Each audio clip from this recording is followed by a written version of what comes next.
Monarch is an operation that was created by the United States government to create spies for other countries. They use children for the purpose that they're easily integrated into multiple personalities because they can dissociate.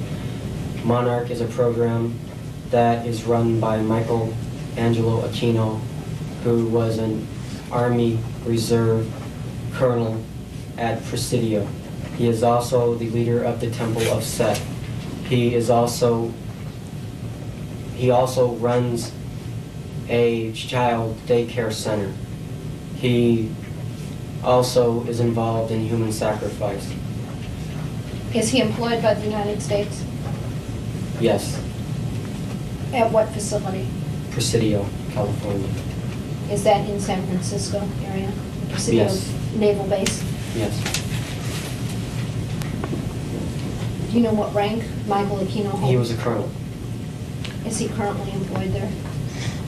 I am not aware of the current situation. 10 years of the Church of Satan. I was basically the next highest initiate to Anton himself. At that time, I was editing the church's newsletter, The Cloven Hoof. Each month, Anton would send me his own article for it. In May, he sent me an article that, of all things, said that the initiatory degrees of the Church of Satan were going to henceforth be available for cash donations as basically a thank you for people who made contributions to the church, meaning him. And I went back to him and I said, I think I misunderstood you here. You can't say that you could just buy the priesthood. And he said, well, that's exactly what I do want. And I said, you can't do this. It would turn the whole Church of Satan into a mockery. It make the whole thing insincere. And he said, I don't care. That's what I want. Do it. I said, under these circumstances, I can't remain a member. I feel that you just corrupted the entire concept. At that point, I and basically the entire rest of the national priesthood resigned from the church and a short time later founded what became the Temple of Set. The Temple of Set follows the ancient Egyptian Prince of Darkness, Satan in another guise. It's America's only legal satanic church and enjoys tax-free status. Lilith Sinclair and Temple Director Michael Aquino edit the Satanic newsletter. It has a circulation of 75. The name change came about because we began to bump our noses up against the limitations of Judeo-Christian symbolism and iconography. Their idea of a Satan was there as a scarecrow. We went all the way back to ancient Egypt, where they didn't have these kinds of issues and problems. And we looked at the ancient Egyptian principle. People would sometimes call these gods, but we would prefer to call them principles or forms, or in the Egyptian hieroglyphic term, neteru. We looked at the one that represented the independent human consciousness, the juxtaposition of human self-awareness from that of the rest of the natural universe, and that was the Neter Set. And that's how the Temple of Set came to be what it is. The motivation for becoming a Setian is to say, who and what am I, and what should I be doing with myself? One of the differences between the Church of Satan and the Temple of Set was that the Church of Satan did not go into this second question all that deeply and was actually rather hedonistic. While this was all very enjoyable, should you be looking at something better and higher of yourself?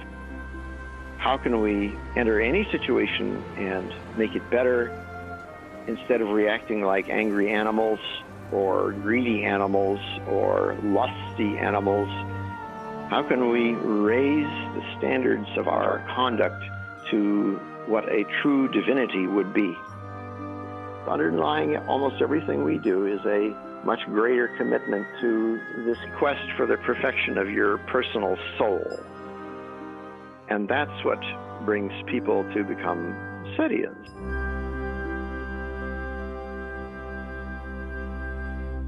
It really makes no difference whether you pray to a father god or to a mother goddess or to an entire gaggle of gods and goddesses. You're still wishing the same thing. You're still wishing to be included. You're still wishing for their acceptance.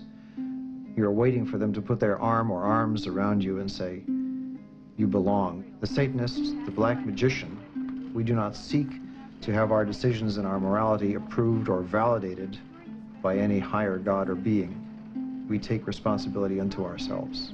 On this altar is one of a number of daggers which we may use in our rituals. This one happened to belong to the commanding general of the most elite unit of Germany's infamous SS, which was concerned with black magic and occultism research in general.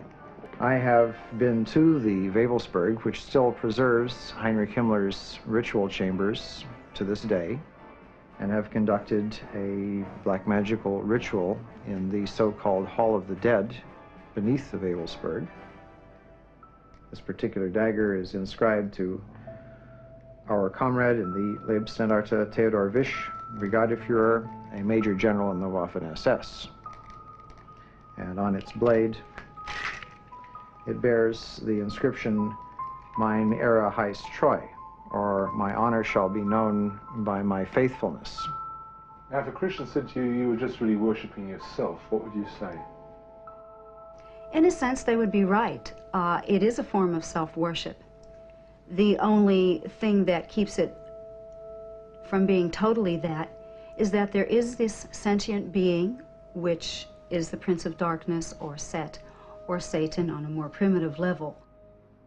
But it is a relationship of mutual respect rather than worship in the popular sense of the word. Yes, we regard ourselves very highly because we feel we are superior beings in a sense that we're not just little robots going around punching our time clocks, getting up, going to sleep, and that's our existence. There's much more to it than that, and we feel that we are gaining the knowledge of that deeper universe. In many ways, the work that I did in areas like psychological operations had to do with this same kind of an attitude.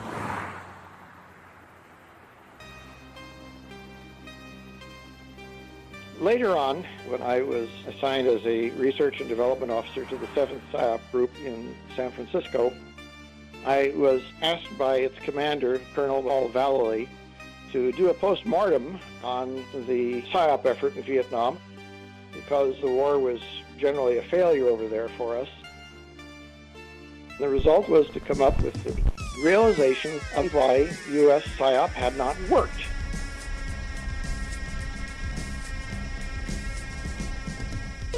You think that you are in control of your conscious decisions. You take in information and then you go do things with it. This is what's called algorithmic thinking. That kind of thinking accounts for only about 5% of our mental activity, and the other 95% is at the subconscious level. This is generally called pattern thinking. You are under the illusion with that remaining 5% of your consciousness that you're making purely discretionary decisions when you're not. You're gathering information all the time by your 5 senses, and that information goes into the construction of patterns of reality. You're basically enslaved through the unconscious sensory inputs to your brain. Are we simply pissing up wind then if all we do is construct arguments to that 5%? That efforts to make us behave decently just have no chance because there's so much under the surface. We should be spending some time looking at that 95%. Mind War addresses the entire architecture of human consciousness that is caused by external influences and how we can correct those and address them. We actually have a lot of technologies that we can use to influence all of those factors that come in and generate these reality patterns. These are the psychons, meaning psychological control mechanisms. This sounds very spooky and science fiction-y, but it's actually very straightforward. If you understand that these are the mechanisms that dictate your unconscious thoughts and how they come together, and these are the way that you can adjust those and control them and make sure that you aren't simply being blindsided by them, then an intelligent approach to getting your mind at its most enlightened has to do with applying all these psychons not just to an enemy but to yourself, so that we all together become more reasonable, more proactive, more positive, and able to solve problems cooperatively rather than just simply beating each other's brains out. Mind war can be dangerous. It messes with people's ideas of reality. If you get that in the hands of the wrong people, you wind up with an Orwellian 1984 or an Adolf Hitler. So we're taking a chance here. But the alternative is that the planet blows itself up and kills lots and lots of other people.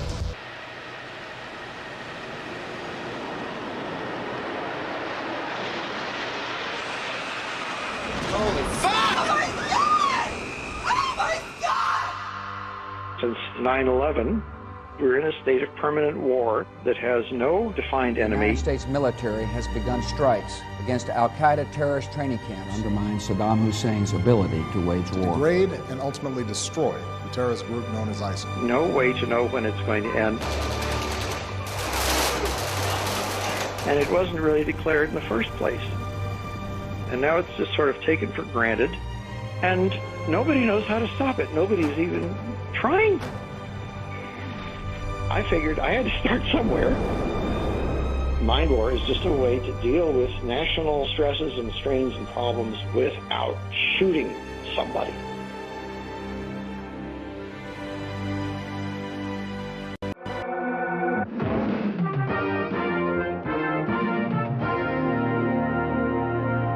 Dr. Aquino, the high priest of the Church of Set. Temple of Set. Temple of Set, also a colonel. Do you feel it is inconsistent with a high-ranking officer pledged, sworn, to uphold the Constitution of the United States that you are also a practicing Satanist? Not in the least. The Army has known of my religion for the last 20 years. This is Dr. Walter Grote, would you stand, sir? Whose daughter was allegedly abused at West Point, the United States Military Academy. You were a captain in the United States Army. What is your feeling, sir, on the fact that a serving officer in the United States Army is also a professed Satanist? Mr. Aquino has identified himself as an antichrist. He preaches that as the leader of the Temple Set. I don't think I'm misquoting him. I find it inconceivable that we can have somebody in our army leading our troops in battle who are opposed to the very concept of God and whose whole purpose it is to fight against God. We have to take a break right here. Next, more on the connection between Satanism and violence, including more charges of the sexual abuse of children. If you have let your kids watch up until now, we urge you, ladies and gentlemen, we are not kidding. Get them away from the TV during our next report. We'll be right back.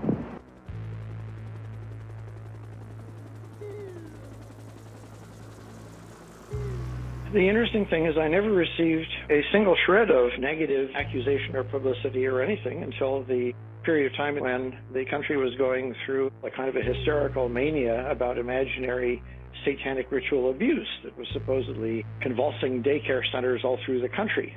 Sitting with in San Francisco, he broke off from LaVey and started his own church, and LaVey was a technical advisor to Roman Polanski for Rosemary's Baby. And then what Polanski got, he was an orphan of the Auschwitz concentration camps himself. He got his wife and baby, what seems like this would be his only baby, stabbed and killed by the Manson family, who also worked with LaVey. And the Church of Set, this Satan lover Aquino works with, trained with LaVey and then opened his own church. It's a splitter group. And one is the San Francisco scene of the occult and the various sacrifices and so forth. And he became the demon or the Satan lover of the military intelligence, which is much more sophisticated and protected than even Mr. LaVey in San Francisco. Aquino felt LaVey wasn't nice enough to Satan. He didn't believe in the devil as much as Aquino did. So he assumed the power of the Prince of Darkness and lets LaVey take care of the street people and their particular happenings.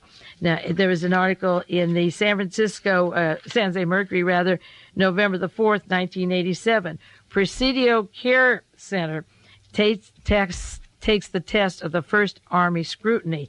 There have been occult mutilations, I call them, of children on the Army bases all around the United States, and the only one that has so far gone to court or is going to court that has gone before a grand jury is the one in San Francisco that will be the first test case, and that will be closed down And I believe the reason it's going so far in San Francisco and not at other military establishments is that the people in the San Francisco area are probably the most sophisticated politically and the brightest and know how to operate or move when these things happen. And while the parents of the children there are military establishment, and I mentioned one father. This country goes through various scares when it has witch hunts. In the early 80s, when communism was beginning to fail as a bugbear, suddenly it became Satanists and occultists. And of course, the way to scare people the most is they're after the kids.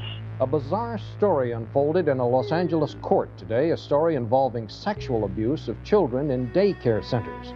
A case that prosecutors say could have national implications. Prosecutors allege 7 teachers molested, photographed, drugged, and threatened the children. Placement of sharp foreign objects into vaginal areas, bombing the family home. Puppy is beheaded in front of him, or a rabbit, and someone sticks a knife in that rabbit.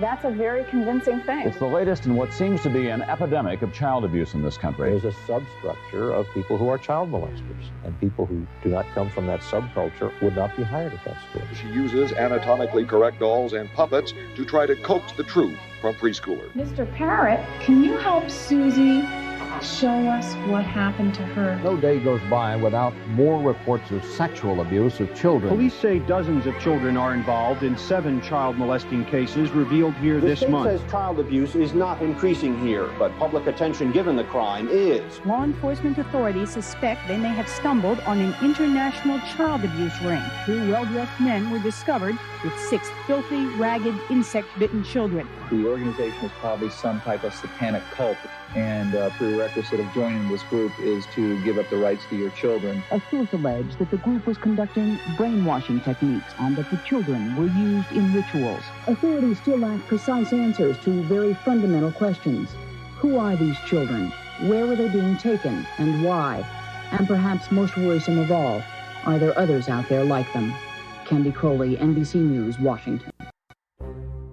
This all started with a book called Michelle Remembers, published in 1980, in which some Canadian psychiatrist said that his wife, under hypnosis, had recalled being mangled by the Church of Satan when she was a kid. Well, we never had any Church of Satan in Canada. It was later revealed to be a complete fraud, but it put the idea into people's heads. It was exciting, and it was thrilling. It was kind of like a Hollywood monster movie. And also, it gave people an opportunity to get headlines, make themselves important, and maybe make a lot of money. So suddenly there were people howling about just satanic daycare centers and schools. The satanic movement in the world has set up preschools throughout the world for the purpose of getting their hands on our children. It makes no difference what you believe about Satanists. They're doctors, they're lawyers, they're teachers. It makes no difference what you believe about their agenda. They're oftentimes people who are in positions of great influence over small children. What's important for you to know is that they believe it, and they have a very specific agenda, that is to seduce your children into Satanism. There were scores and scores of these things around the country during the decade. I never paid a whole lot of attention to this originally because I thought it was just a crazy fad that would wear itself out. But as it turned out, there was a lot of these scare things going on in the military too. In many of these preschools, the children are exposed to sex from the time of birth. And we had to watch as they skinned his legs. Anything to destroy a child's innocence or their trust or their wonder at the world, they will do it. Eating the eyes means that you're high up in the hierarchy of Satanism and you pluck the eyes out of a human and eat them. The higher officials in these public organizations do not want to acknowledge that this is occurring. A mother will be asked to sacrifice her own child to Satan, and she may even, in fact, be ritually impregnated. And I have a page missing, and I'll have to dig that one up some. I don't know what happened to that page. Maybe the Satanist got it. There had been about 20 or 30 accusations about military schools and daycare centers on Army bases. And in 1986, a number of parents on the Presidio decided to attack a daycare teacher there named Gary Hambright, despite the fact that he was always surrounded by lots of other teachers at the daycare center. Suddenly, everybody was making accusations about him. In San Francisco tonight, authorities say there may be as many as 37, quote, suspected victims in their investigation of possible sexual abuse at the Presidio Army base. The incidents, which began more than a year ago, resulted in 4 children being treated for a sexually transmitted disease and 1 child possibly being infected with the AIDS virus. The U.S. Army says no one currently working at the daycare center is under suspicion. With the Presidio case, almost 10% of Army daycare centers worldwide now have come under investigation for child sexual abuse. What actually was done to the kids? Oral copulation, sodomy, defecation, they were urinated on. In my case, a Presidio Christian chaplain by the name of Adams Thompson waited a year and then decided with his wife that they were going to make an accusation against me and my wife, since I'd been assigned to the Presidio up to 1986. In 1987, I was actually reassigned to Washington, D.C., where I was a full-time resident student at the National Defense University. So I wasn't even there at the Presidio when all of this was going on, but that made no difference. The first that I learned about the chaplain scam was at the end of my year at the Industrial College, when my wife Lois and I came home here to San Francisco.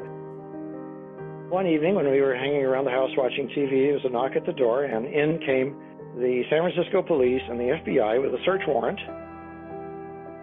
And for the next several hours, they were turning the whole house upside down, looking for evidence of child abuse. And we were... Let's talk about the McMartin case. In April 1985, authorities went to the McMartin case and looked for tunnels under the school. The children had said that they were taken into tunnels under the school. There was a chamber down there. They were sexually molested. That involved ceremonies, adults with robes, candles, chanting. Adults had no clothes on under their robes. And they were taken up into a tunnel and a triplex, a bathroom trapdoor of the triplex next door. They were taken out in automobiles. We're talking about 2, 3, 4-year-old children, folks, and prostituted in the community. The authorities received this complaint in 1983. They began their investigation. The authorities finally, in 85, went out and decided to look for the tunnels because they said the children were hallucinating. The children also said that they were taken by air up into a mountainous area where they were exposed to satanic ceremonies based on what they described, and brought back in time for the parents to pick up the kids. So the authorities didn't find anything. We're getting off. Pull those next slides.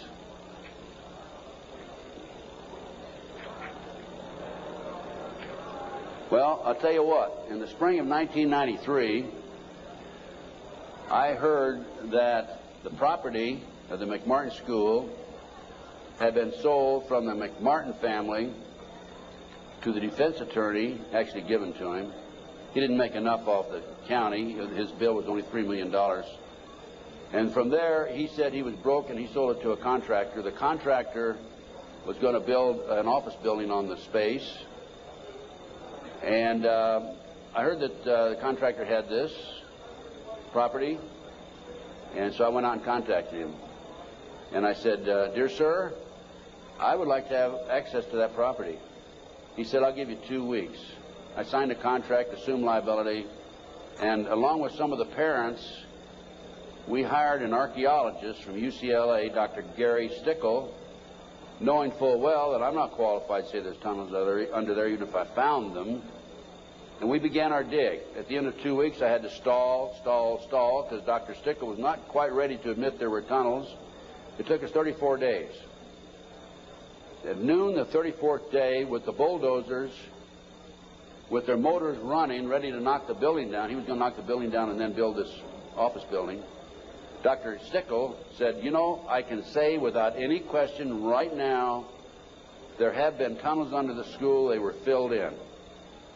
Now, I'm going to show you the documentation on the tunnels. This is, no, keep it there, keep that there.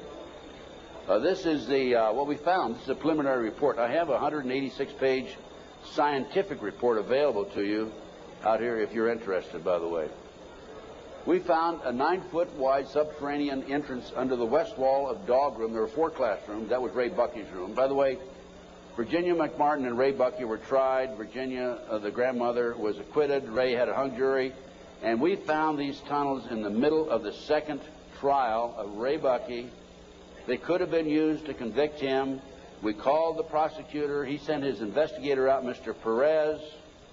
Mr. Perez told me, I don't want you entering in my conversation with the archaeologist. I said, why? He says, you're too argumentative. And I said, well, okay, you go in and talk. I'll just keep my mouth shut. We went in, he talked, and he argued with the archaeologist. Here's an investigator not qualified to talk about tunnels.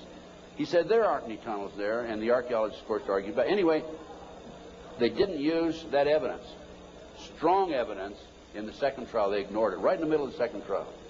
I might mention this.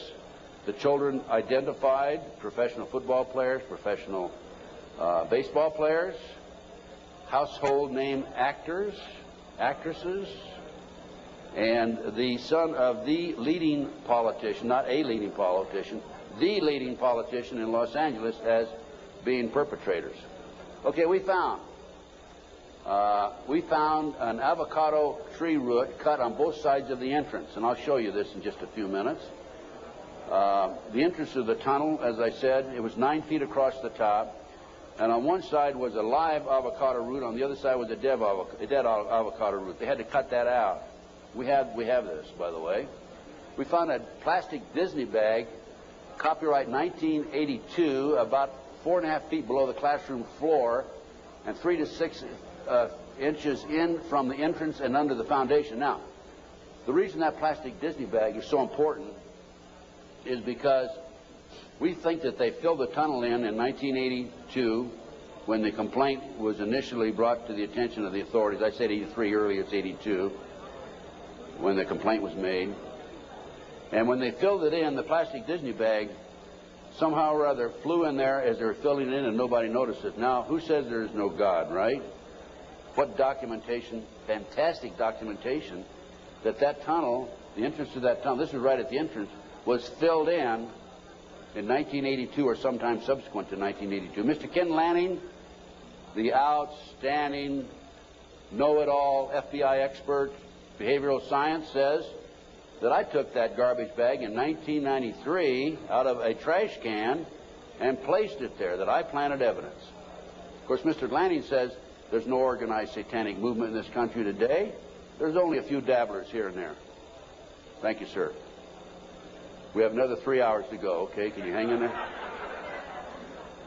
Okay, the tunnel proceeded south, then 45 feet through classroom 4 and 3 and north, then 10 feet within the classroom 4. The tunnels were 30 inches wide, 44 to 46 inches deep, with the top of the tunnel 30 inches under the classroom floor. The children were able to walk through it. We're talking about young kids now, right? The adults had to stoop down and walk through it, but they could do it. The tunnels were built in kind of a triangular, or I should say a semicircle type, so that they had natural support, I guess. These people know everything. They are brilliant. The footing between classroom 3 and 4 was arched, where the tunnel passed underneath it, and 12 inches shorter in depth at this location than the same footing 12 feet to the north. I'll show you that in just a minute. That's significant because the arch was where the tunnel went, and it was arched in that particular location, whereas 12 feet away it was 12 inches longer or thicker. Footing between, let's see, there were 4 large upright containers were found in the tunnel under the arch, obviously hand-placed. A 9-foot wide chamber was found along the tunnel across classroom 4. The top of the chamber and the top of sections of the tunnel had layers of plywood covered with tar paper, which had apparently been supported by cinder blocks and 2x2 and 2x4 wooden posts found underneath. Tunnel features made it evident that the tunnels had been hand-dug.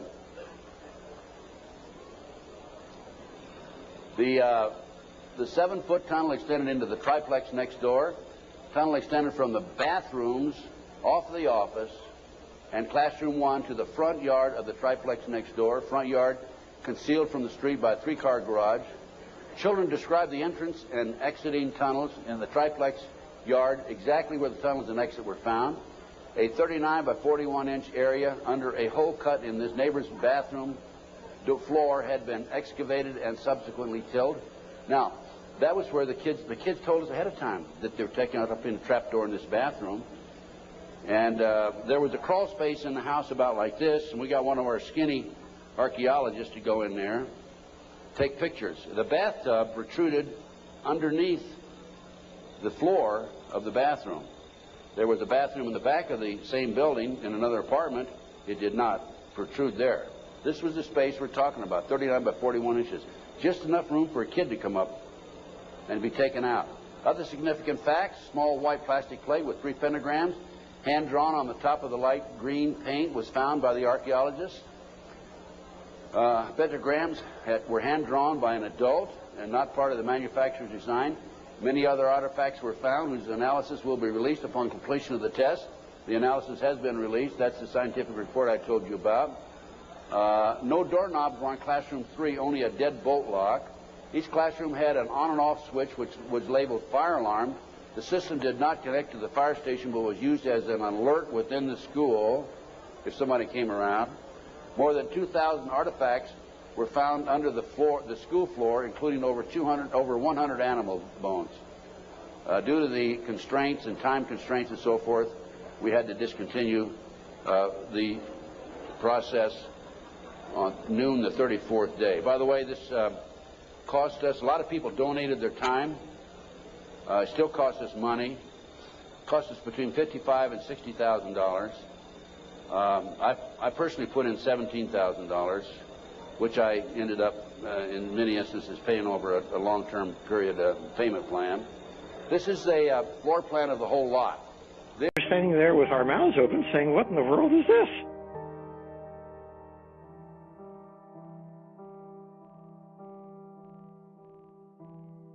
The chaplain's accusations of kidnapping his daughter for terrible satanic sexual abuse was investigated by the FBI, the San Francisco Police Department.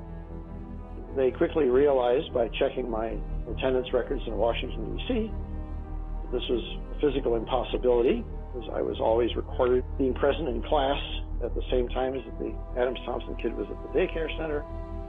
The child in question was examined by the Presidio hospital and found to be a virgin with no signs whatever of any molestation. The records of the kid's psychiatrist who'd been proclaiming this turned out to be just nothing but coaching from the psychiatrist and so on. So the whole thing fizzled out, and the chaplain who had immediately put in a claim against the government for $3 million didn't get it. So his scam came to nothing and it was exposed. I had been refusing all sorts of interviews up until that time because the Temple of Set was a very privacy-oriented organization. And because nothing was known about us, or nothing was known about me, except that I was A, a black magician, and a Satanist, and B, a psychological operations officer, suddenly I was an unknown quantity, and I was scary.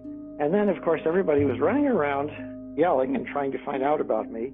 So I had to spend a lot of time in the media explaining myself, explaining the Temple of Set. I'd like to comment on why those charges were brought against you. Well, the entire time that the so-called child molestation scandal was occurring at the Presidio, the time period when these terrible events were supposedly taking place, I was assigned to the National Defense University in Washington, D.C., and my wife was out there living with me. But is it not a fact that a 3.5-year-old girl identified you as the alleged perpetrator of molestation? No, as a matter of fact, it is not the case. An accusation was made by her stepfather, who was an Army chaplain, speaking on behalf of this child. In her original interview with the FBI, she denied ever being molested.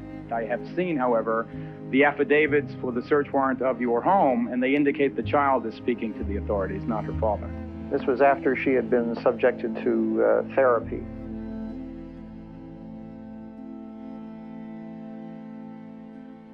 After the investigation was over, I went right back to the rest of my active career. In 1990, my next assignment was 4 years at the U.S. Space Command in Colorado Springs, where I held an above-top secret clearance, which you definitely do not get if the government thinks that you are a pedophile. Hi, this is Trevor Coppola for Anthony J. Hilder and for Alex Jones and whoever else will be listening. I have Doug Millar. Hi, Trevor. Appreciate you having a chance to learn some new things that you probably never heard about before. We're happy to have you here. What would you like to talk about today? Look at this. I'd like to ask everybody, show them this photograph, male or female? My name had been thrown all over the country, and the people who seemed to have fun with the idea of pedophile conspiracies just kept throwing the mud at me after that. And that's just what happens in the age of the internet. But he's the expert that does MK Ultra torture mind control. And here's the one thing that will always stick to you, Mr. Aquino. Mikey, as you used to make kids call you. So many children all fingering you as being present at one or more of the molestation / rape / torture / beating sessions. It was my experience with Michael Aquino that he does not believe in the power of Satan. What he does believe in is the power of trauma on the human mind and the compartmentalization of memory through high-voltage stun guns. This stuff is nonsense and should be fairly obvious to anybody who knows me. My actual record is a matter of public record. I'm obviously not a criminal person, or I would have law enforcement people crawling all over me all the time.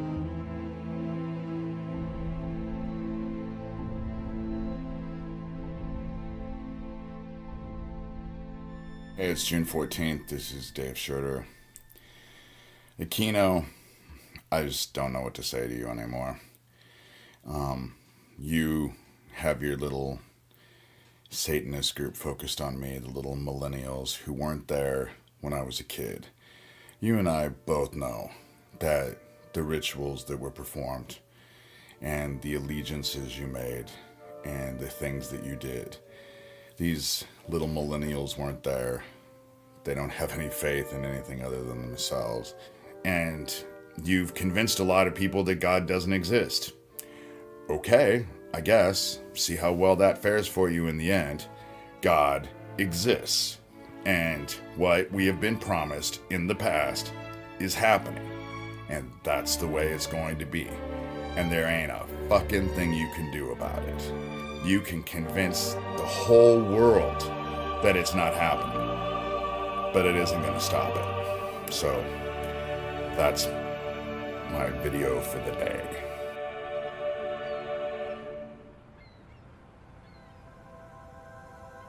My actual personality and what I do and don't do is pretty much an open book. And I've tried to write down as much as I can, in as coherent a fashion I can, about everything that I've learned over the years. I'm 70 years old, not in good health, just survived a couple of major bouts with cancer. I don't expect to be around much longer. People will just have to interview me by seance. At the end of the day, every day, you have to look at yourself in the mirror and decide whether you're proud of who you are and what you've done. And if you can say that you are proud of who you are and what you've done, then that's really all that you can expect from yourself. You can't make over the entire universe by yourself. If you're walking down the beach and you see a starfish on the beach that's going to die if he's left there, and you pick him up and you put him back in the surf, maybe you haven't changed the whole world, but you've made a difference to that starfish. So if you go through life keeping the starfish in mind, I think you're going to do okay.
Headlines like these have been shocking the nation. Recently, it was reported that more than 100 children were molested during a 10-year period by teachers in a neighborhood preschool. And because of this scandal, increasing awareness of incidents of child molestation have been popping up all across the country. Experts say that approximately 500,000 children will be molested this year alone. How could this be happening to our children? Where do we go from here? Bonnie Strauss is here today to bring us the first part of a series designed to help parents protect their children from this devastating trauma. Now, as I said, Bonnie, the DA's office has indicated that this has been going on for some 10 years or so, and yet nothing had been reported or anything. Now, what kind of a school is this, and how could it have lasted so long? Well, it is going on, you're right. You know, in different parts of the country, the school that you're talking about now is the McMartin preschool. And it's a mystery to everyone how it could have gone on for so long. But basically, when you stop to think about the school, it was run by 3 generations, including Virginia McMartin, who was a grandmotherly type. It had won many awards, it was licensed, and it even had a long waiting list. And people just couldn't wait to get their children in. So no one even approached it in negative terms. They just thought, gee, it was a wonderful opportunity. You went to Manhattan Beach, and you had an opportunity to talk with one of the parents. I did, and the whole feeling in that community is still one of shock, and the pain is really palpable. We did have a very, very candid interview, and I just want to mention that in case anybody who will be watching this might have a small child in the room. They may want to consider whether they want that child to watch it. But it was a very honest statement from this mother. Let's watch. Manhattan Beach is a cozy Southern California beach town with idyllically situated oceanfront homes and crisp, clean storefronts. There's a comfortable affluence here and a real feeling of community. The mothers who gather in the local park all know each other, and many families have been here for generations. For 30 years, they've sent their children to the McMartin Preschool, a family-run business whose matriarch, 76-year-old Virginia McMartin, seemed like every child's second grandmother. But that image was abruptly shattered after McMartin, 3 of her relatives, and 3 school employees were charged with more than 100 counts of child molestation. The children were allegedly tortured into silence. The mother of 2 children, who admitted that they were severely abused while at the McMartin school, agreed to talk to us on camera. What actually happened to your 2 children? They were tied up, sodomized. They were taken off the premises. They were threatened by watching animals being slaughtered. They were sold for prostitution. There was oral sex. What did they use to intimidate the children? Rabbits were cut, the feet were cut off one by one and flushed down the toilet. Turtles, the same type of thing. Their shells were broken off. Things on that order. If they talked, that's what was going to happen to their mom and dad, possibly their grandparents, their brothers and sisters. The children actually were doing out of love for us, because it was the ultimate love. They felt if they went along with what happened to them at the nursery school, that nothing was going to happen to us. Authorities say the molestation has been going on for at least 10 years and that the children were sold as prostitutes and used in pornography. Last October, a 2.5-year-old finally spoke out after a doctor told his family the child had been sodomized. The child identified Raymond Bucky, McMartin's grandson, as his assailant. The story broke and parents began to search for signs of molestation. Bedwetting, learning disabilities, children. My one son would come in with wet clothes from nursery school, rashes, very minor, but that can all be contributed because you're a 3-, 4-, or 5-year-old. But still, they were there. When you get a group of mothers together and you all start taking notes, you find out that there's many, many of us who had the same symptoms. But when questioned, most of the children denied they had been harmed. My oldest child, I watched when we talked about it. I was watching for a twitch in the eye, a quiver of the mouth, anything that would indicate that he was not telling me the truth. It was not there. It was absolutely not there. On the way down on the freeway to the Institute, I talked to my children. They denied that there was a problem, that they knew nothing that was going on. And then Key McFarland, God bless her, got it out of him with puppets. Do you know that sometimes secrets are hard to keep inside? And Mr. Alligator might say, Maybe. These puppets, used at the Children's Institute, a child abuse center, gently help coax stories from the frightened youngsters. The children use them and we use them to let the puppets talk for the children. It gives children some distance from what they're talking about. It makes scary things less scary. The therapists and staffers also use drawings as well as videotape and a microphone nicknamed the Secret Machine. We tell them that we tell the secret machine yucky secrets and it eats them. Wow. So if the child has any yucky secrets, that I'm here and the puppets are here to listen to yucky secrets, and the secret machine eats them. And they can tell yucky secrets, and they go into the secret machine and down the wire and into the box, and it makes them gone. And you saw those tapes? Yes. There's roughly 5 hours worth of tapes on my children. Watching the replay of those tapes must have been hell. Hell. Pure hell. Afterwards, could you talk to the children about it? How did you handle that? The children still are denying it. They were threatened so severely to keep quiet that they are still denying it. They are talking to a counselor, but they are denying it in front of my husband and I. It's so easy for people to be critical and to sit back and say, were it my child, it wouldn't have happened. But that isn't the case. The signs of sexual abuse are so subtle, aren't they? Yes, they're very subtle, and especially in preschoolers.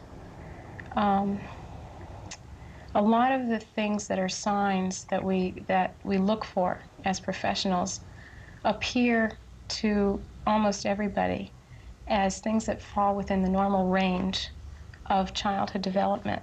Many of our children had rashes on their bottoms, and the doctors all told us, have we used a new detergent? Have we given the child a bubble bath recently? Which all 3-year-olds take lots of bubble baths. A lot of people now are struggling with trying to find a magic solution to prevent this from happening again. There isn't one, unfortunately. I think you have to, again, go to the very small incidences, like the rashes, bruises on the legs that were very minor, that a lot of people thought the kids had fallen off swings. But they really were, in essence, that wasn't the case. They were being molested.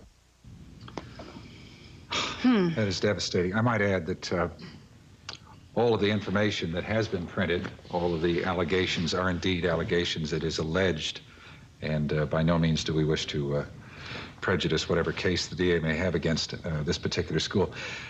In retrospect, looking back, is there anything, I mean, enough people have talked about it now, are there any sort of red flags that now in hindsight you can pick up that people should have noticed? Not quite red flags, but one thing that happened at this particular school, and perhaps it happens elsewhere, the parents were asked not to visit the school for the first 6 weeks. Now that doesn't mean that all parents listen. Some would go to the school and they would drop in, but a child would be sent to retrieve the child the parent came to get, so that the parents had no access throughout the school. That's very important. I think you have to be somewhere where you know that you can stop in, you can check.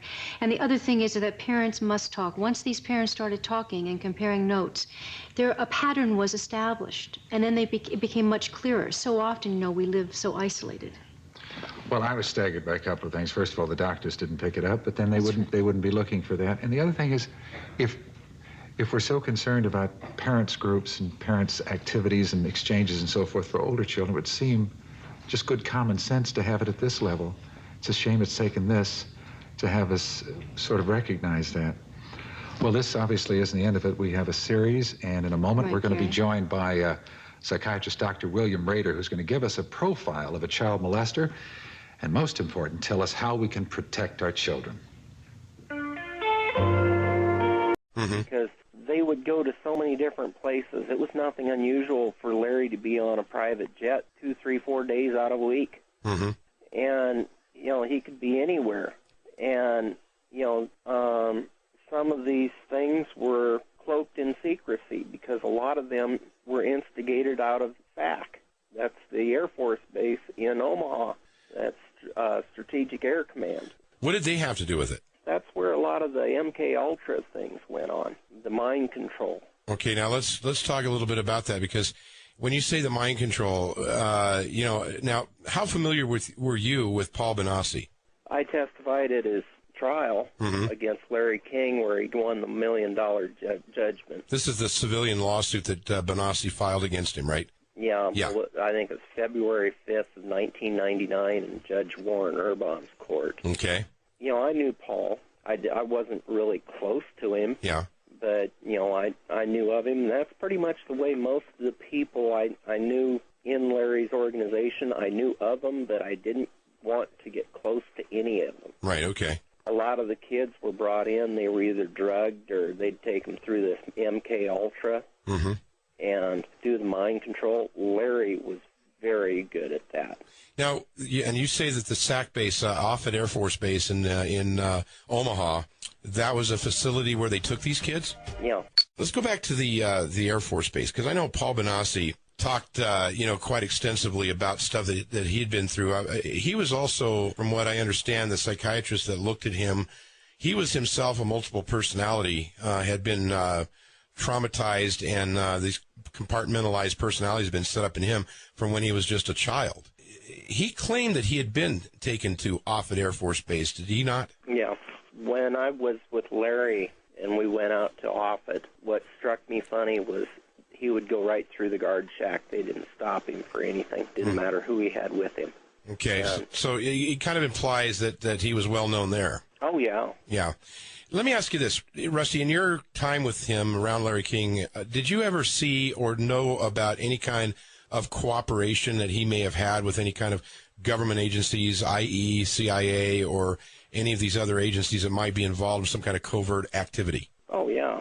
Michael Aquino was a colonel in, what was it, Army or... He was in the Army. He had various ties to, like you said, the CIA and the FBI, things like that. Yeah.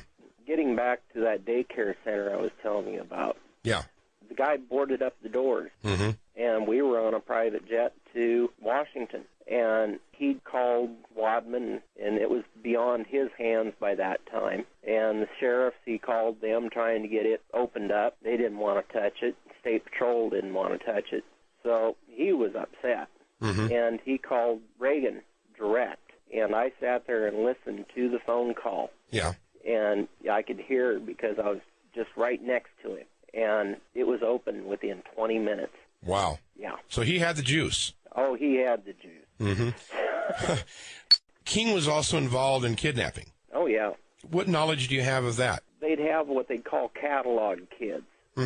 They would basically just go out driving around looking for kids. And they would take pictures of them and go to these wealthy, influential people and say, would you be interested in this one or that one or the next one? And they would basically go snatch them. Yeah. And that's pretty much what happened to Johnny Gosch. So Johnny Gosch was definitely part of this orbit in his selection and kidnapping. Yeah. All right. What was done with Johnny? Do you know what was done with him?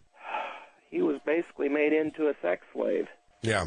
Put him down like in a basement or somewhere and hide him out of the way and get them moved from one place to another. It gets to the point to where when you have a captive person, they're angry and frustrated at first, so they basically confine them or drug them. Yeah. And then they get to the point to where this person is craving personal interaction. Right. To where there's no other people around but the people who have made them captive. Right. And they get to the point to where they actually start liking the person. Kind of like the Stockholm Syndrome, right? Yeah, exactly. Yeah. And they know this when they take these kids. Yeah. It's a psychological game. The military uses this a lot to where the MK Ultra and things like that, they have ways to actually split a personality. Paul Benassi, if I remember right, he has 13 different personalities. I've seen a few of them. It's bizarre because you're sitting here, you're talking to this person, and it's a whole other person you're talking to. Yeah. But yet it's the same body.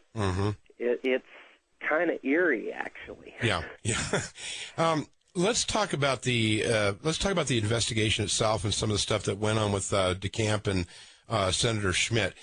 Gary Caradori, who was a retired Nebraska highway patrolman, went into private investigative work, was hired by the committee to investigate this stuff. Caradori died in a plane crash. What do you know about that, and what do you know about some of these photographs that allegedly exist concerning very important people? They were mine. Oh, they were? Yes. Okay, what were the photographs of? They were photographs showing various kids being with these influential people, enough so to where it would prove that if they were missing or something, that where they were at, and get a lot of questions going. Okay. And raise a lot of eyebrows. Okay. There was names, there was dates to go with the faces. Okay. And that's what was on the plane. I was very reluctant about working with him. Were you the contact that he flew to Chicago to meet? Yes. Oh, I didn't know that. Yeah. Okay. It's the first time I've said anything publicly about that. All right. I'm probably one of the last people to see him live. You delivered what to him? He flew up with his 8-year-old son on the plane to. He flew up to Chicago with his 8-year-old son on the plane. Yes. Met with you. I gave him pictures, dates, places, my memoirs. While I was going through this, I was meticulous about keeping notes. I'd imagine for your protection. Well, yes. Yeah. I used to keep a diary. It was an assortment of things that would tie in a lot of people. You know, for instance, what I've been told, there are 23 children that have been to the White House very quietly. You know, the after-hours tours, yes, they do have them. And the kids that would go there would never be seen again. You know, and they may go a few times or that, but it was all hush-hush. You know. Yeah. When they were done with them, it was done. And you never saw them again? Nope. Can you speculate on what you think might have happened to them? I would bet they're probably because how much did Satanism play into the picture there? Was that a big part of it? What was it all about? A lot of that centered around Michael Aquino. The Omaha World Herald was run by Harold Anderson. Okay. He had a farm place outside of Omaha, and they would go out and have various things out at that farm. Okay. You're talking about ritualistic kind of stuff? Yeah. Okay. And some of the kids were brought out there, the ones that were kidnapped. You know, that farmhouse played an important role. So you'd surreptitiously shoot photographs? Yes, I would do it for the purpose of basically having to protect my own butt. That's what Gary Caradori got killed over, was those pictures. The pictures I was getting were to get basically who's who and what's what. The kids they'd get them tutored up, and boys on boys, old men with boys. Occasionally they'd have girls. It was a lot of times the younger ones. What about Warren Buffett? Warren was in more than he would like to be known. Yeah. Because I know DeCamp, his name shows up in DeCamp's book. Yeah. And, of course, everybody knows who Warren Buffett is. Yep. But he was involved in this level of this kind of stuff that was going on? Yeah. You know, there's a few things going on right now that I personally know of that for investigations and things like that I cannot disclose. You will be hearing some things come in the very near future. Okay. All right. That are major. Major? Major. Can you comment on what area they may be major in? The who's who. The people who were involved in it, there's going to be heads roll. It goes way, way, way high. I probably said more than I should have at this point on that. People can look forward to a few things coming in the near future. All right.